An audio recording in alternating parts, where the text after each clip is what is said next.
ఉండదని, మన కొద్దువలను తీర్చే దేవుడు, మన కొరతలను తీర్చే దేవునికి మహిమ కలుగును గాక. ఈరోజు దేవుడు ఏమంటుండంటే, నీ హృదయంలో నుండి వ్యాకులమును తొలగించుకొనుము, నీ దేహమును చెరుపు దాన్ని తొలగించుకొనుము. దేవుని నామానికి మహిమ కలుగును గాక. ఈరోజు ఈ వాక్యం ఎంతోమందికి అవసరమయ్యింది.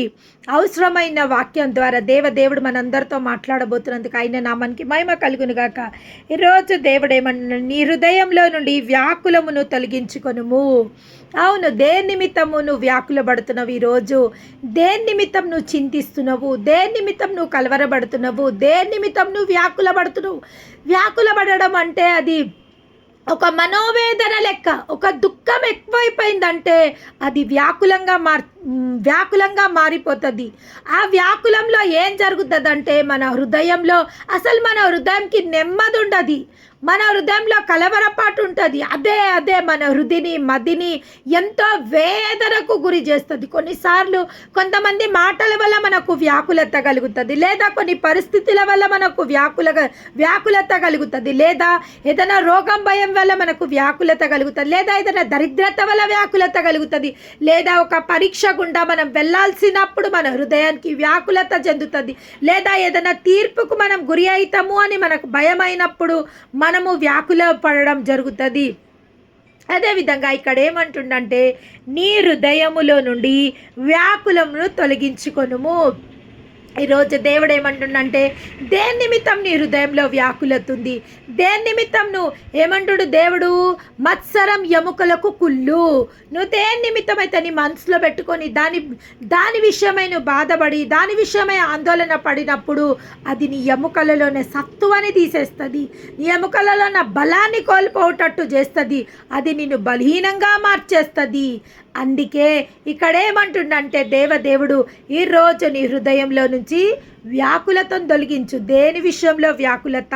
ఇంతకుముందు నేను ఒక సహోదరితో మాట్లాడడం జరిగింది. ఏమీ జరగదు తల్లి, నీ హృదయంలో నుంచి వ్యాకులతను తొలగించు, దేవుని పైన నీ భారం వెయ్యి. మన ఉద్దేశంలో సఫలపరిచే దేవుని పైన మన భారం వేద్దాం. ఎందుకంటే దేవుడే స్వయంగా చెప్పడం జరిగింది, ప్రయాసపడి భారం వస్తున్న సమస్త జనులారా నా యొద్దకు రండి, నేను మీకు విశ్రాంతిని అనుగ్రహిస్తా. అవును, నా యొద్దకు ఎప్పుడైతే మీరు వస్తారో ఆ యొక్క వ్యాకులత నుండి, ఆ యొక్క కలవరపాటు నుండి, ఆ యొక్క మత్సరం నుంచి, ఆ యొక్క దుఃఖం నుంచి, ఆ యొక్క కరువు నుంచి, ఆ యొక్క ఖడ్గం నుంచి నేను మిమ్మల్ని తప్పించడానికి సామర్థ్యత కలిగిన దేవుడను. నీ భారముని యెహోవాపై మోపుము, అప్పుడు నీ ఉద్దేశములు సఫలపరచబడతాయి. ఎప్పుడైతే మన జీవితంలో ఏది జరిగినా, ఏ కష్టం వచ్చినా, ఏ ఉపద్రవం వచ్చినా, ఏ కీడు వచ్చినా, ఎప్పుడైతే దాన్ని మనం దేవుడి పైన మోపడం జరుగుతుందో అప్పుడు మన ఉద్దేశాలు సఫలపరచబడతాయి.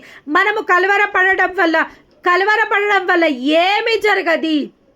దేవుడు ఏమంటుండంటే, నువ్వు కలవరపడడం వల్ల నీ ఎత్తు ఒక మూరోడు పెంచుకోగలుగుతావా? నువ్వు కలవరపడడం వల్ల నీ తెల్లంటికలు నల్లగా మార్చుకోగలుగుతావా? నువ్వు కలవరపడడం వల్ల దేన్నన్నా నువ్వు మార్చగలుగుతావా? దేన్ని మార్చలేవు. నువ్వు కలవరపడడం వల్ల నీతో పాటు నీ యొక్క దేహానికి కూడా నువ్వు బాధ కలిగజేస్తున్నావు, దేహాన్ని కూడా నువ్వు బలీనంగా మార్చుకుంటున్నావు అని ఇక్కడ ఏమంటుండంటే, నీ దేహమును చెరుపు దాన్ని తొలగించుకొనుము, అది నీ దేహంని చెరుపుతుంది.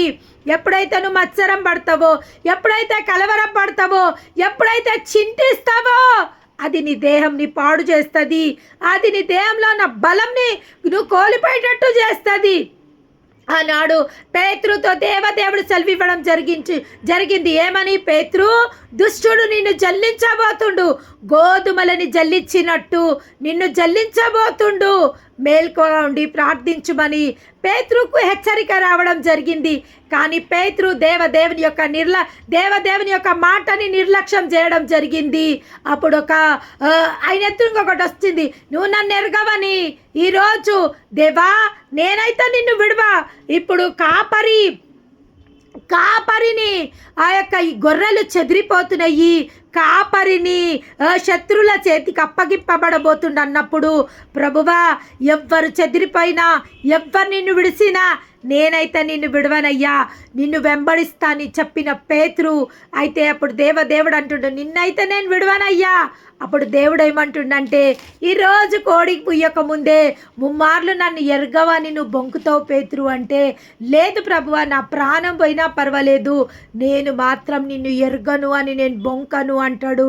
కానీ ఎప్పుడైతే దేవుడు సిల్వ కప్పజెప్పడం కోసము ఆ సైనికులు దేవుని పట్టుకొని వెళ్ళడం జరుగుతుందో, ఆ యొక్క ఎక్కడెక్కడికి పిలాతు దగ్గరికి ఎక్కడెక్కడికి తీసుకెళ్తున్నప్పుడు ఆ యొక్క పేతురు కూడా వెంబడించడం జరుగుతుంది.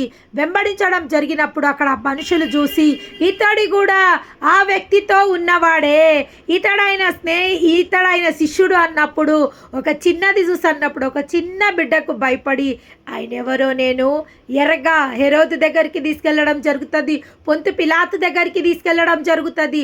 అప్పుడు మళ్ళీ ఇంకొక చిన్నది ఇతడి ఆయన సేవకుడే అన్నప్పుడు, లేదు ఆయన ఎవరో నేను ఎరగా, నేను మళ్ళీ మూడో మారు కూడా అదే విధంగా చెప్తే, లేదు నా తోడు ఆయన ఎవరో నేను ఎరగా అని కోడి కూయక ముందు అప్పుడు కోడి కూస్తుంటుంది. యేసు ప్రభు ఒక జడ్జి దగ్గర నుంచి ఇంకొక జడ్జి దగ్గరికి అన్నట్టు పిలాతు దగ్గర నుంచి పిలాతు దగ్గర నుంచి హెరోదు దగ్గరికి తీసుకుపోవడం జరుగుతున్నప్పుడు అప్పుడు దేవుడు మళ్ళీ పేతురు ముఖం చూస్తాడంట.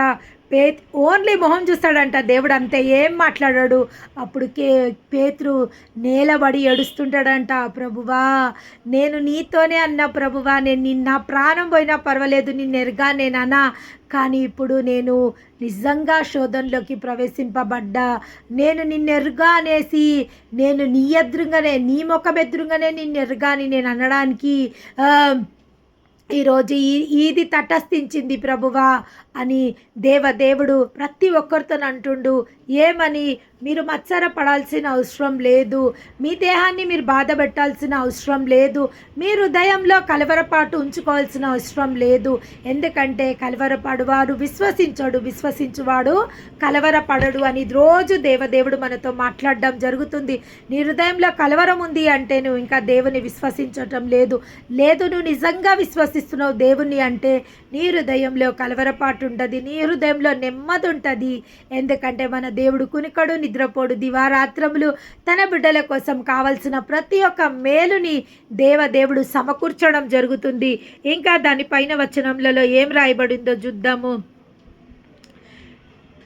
దుర్దినములు రాకముందే ఇప్పుడు వీటి యందు నాకు సంతోషము లేదని నీవు సంవత్సరములు రాకముందే తేజస్సునకు సూర్యచంద్ర నక్షత్ర చీకటి కమ్మక ముందే వాని వెలుగుని తర్వాత మేఘములు మళ్ళా రాకముందే నీ బాల్య దినములందు నీ సృష్టికర్తని స్మరణకు తెచ్చుకో.